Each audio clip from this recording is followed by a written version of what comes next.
Damn, man, I love that display. That thing just never gets old. That display is just something else, I tell you. Could never get enough looking at this bike, boy. And that's another reason I still love it. But let's get into the regularly scheduled program here. Boom, boom, boom, boom, boom, boom, boom. What it is, everybody, and thanks for tuning back in here to another episode here on the Speedbug channel. We're gonna talk a little bit more about the V4 behind me and about maintenance and such. Now, I can tell you this because mine doesn't have a whole lot of maintenance, but I can speak on behalf of, I got a few friends that got a few bit more miles on mine, than mine, that they got on theirs, that I can tell you a little bit more about maintenance. So let's talk about maintenance with this thing. Jumping into it. So how is it, man? How is it? Because you kind of get a bad rap here about maintenance, and obviously you see I own 4 of them. We got 1, 2, 3, 4. But mainly, how is maintenance on this thing? Well, I would say the biggest thing with maintenance on this thing, with me, because I'm such an anal individual about how I like my bikes the way they look, it's got to be about keeping this damn thing clean.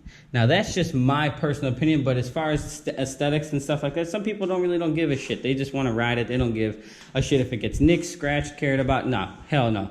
I like the way this thing to look brand new all the time, and that's half the reason why I don't be taking it out all the time. But when I do, I always come back in or wash it, wipe it down, keep it clean, keep everything off it, keep it waxed and such like that. But real maintenance and stuff like that, it's got to be the tires, and it's, you can call that a wear item, you call that a maintenance item, solely because they're just so soft. You know, they're Super Corsa R's, you know, on it from the factory. So if you do decide to ride hard on it, which that's what it's meant to be done, you're just going to go through tires pretty quick. Now, I've probably about gone through 25-30% of my tire, and I got about 900 miles here on my bike specifically. But I do have a buddy that he's got about 3,000 miles or so on his, and he's coming up on his 3rd tire. Now, he likes to accelerate hard, you know, use that torque, give it gas, and the tire's got to bite into something. It's got to bite into the pavement and make you feel go and keep you sturdy around the corner. So by all means, you really can't be bitching about that the tires are wearing out that fast, because if you switch to a tire that has a little bit harder compound and such, they probably don't give you the same, obviously, sense of security when you're wrapping this thing at 170 miles an hour around a corner, which is fully understandable if any of you understand what I'm talking about, which I'm sure you do, you know, riding these bikes or looking at this bike, because that's what these tires here are meant to do. They're designed for cornering. They're designed for the track. They're designed to be warm. And soft tires and warm, we all know, there's no mixture for longevity in them. But they grip like hell and hold your ass like glue, and that's what it has to go for. Ducati really came through as far as the maintenance schedule and such with this bike, as they said when they were creating it. Oil changes have gone much longer. They say up to 7,500 miles. I don't believe that shit for the life of me. I say about 3,000, 4,000, 5,000 miles tops, and then I'll drain it and change it. It's cheap insurance, man. So what is an oil change? It's 4 quarts of oil and a filter. Change it, be done with it, and then keep it going. Even half-life. So given the fact that you may not ride it enough to keep it in warranty, maybe it comes out of warranty, it's cheap insurance. That's, you know, why not? The engine, the clutch, the transmission all shares the same oil, so come on. Just keep the oil change. You know, I think it's cheap insurance, you know, half-life, you know. Now, if you don't ride your bike, you know, all the time, you run, obviously, synthetic, that's no problem. It's a synthetic oil. It doesn't have to be changed out within 3 months and stuff like that. And people always ask me all the time, hey, Rob, you know, what's up? How long does oil have a shelf life for, you know, so on and so forth. I'm like, look, shit was in the ground for 10 million years. I think it'll be okay sitting on your shelf with a couple additives in it for a year or so. Or maybe in the bottom of your motorcycle. It'll be okay. But make sure that you actually start the motorcycle and such like it, because not having any oil, any lubrication, letting it go through the heat cycles or anything like that, that really takes a toll here on the motorcycle itself. The bike is a machine. It's designed to stay in motion. It's designed to be used and worked. And then obviously whenever that part, whatever it may be at the time, wears out, that's when obviously you tend to it and obviously take care of it. But letting the antifreeze sit in the cylinders and the cylinder head and the radiator and such, and not letting it heat up, or most of all, is that you ride the bike, you get it, warm like a little bit, and then you get condensation in the oil from the top of the pistons and in the crankcase, all these things that could happen, and it leads to water in the crankcase. At least ride the bike, let it warm up, let it get through a heat cycle or two, let the fans kick on, or if you can, go out for a 10-minute ride or so, just to keep everything rotating and lubricated. Now, when I used to live in Chicago, in the winter months, I couldn't ride my bike for 3-4 months at a time.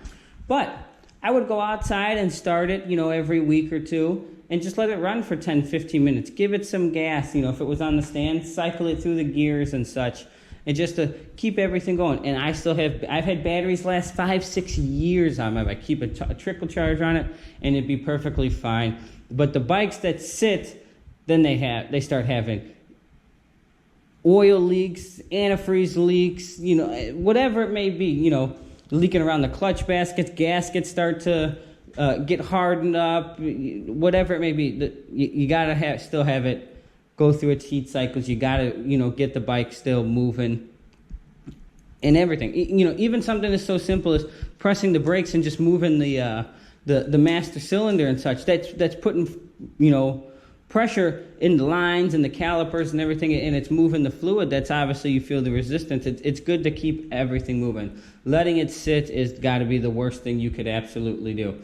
And that also goes with gasoline too, because gasoline will eventually break down and become like turpentine inside of your gas tank and become hard and can clog up your lines, fuel injectors, and all these other things that could go along with it. So from a maintenance perspective, the bike to me is exactly the same as almost any other bike. Is a Japanese bike, a German bike, even the little Gromskis. Obviously, just parts are a little bit more for the Ducati than the Gromskis.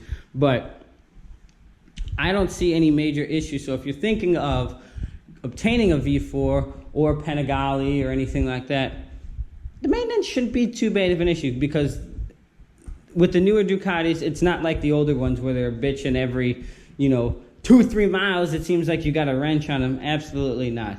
Since the ownership with Lamborghini and Volkswagen and such, they really dumped some money into the brand, and I really think that it helped them.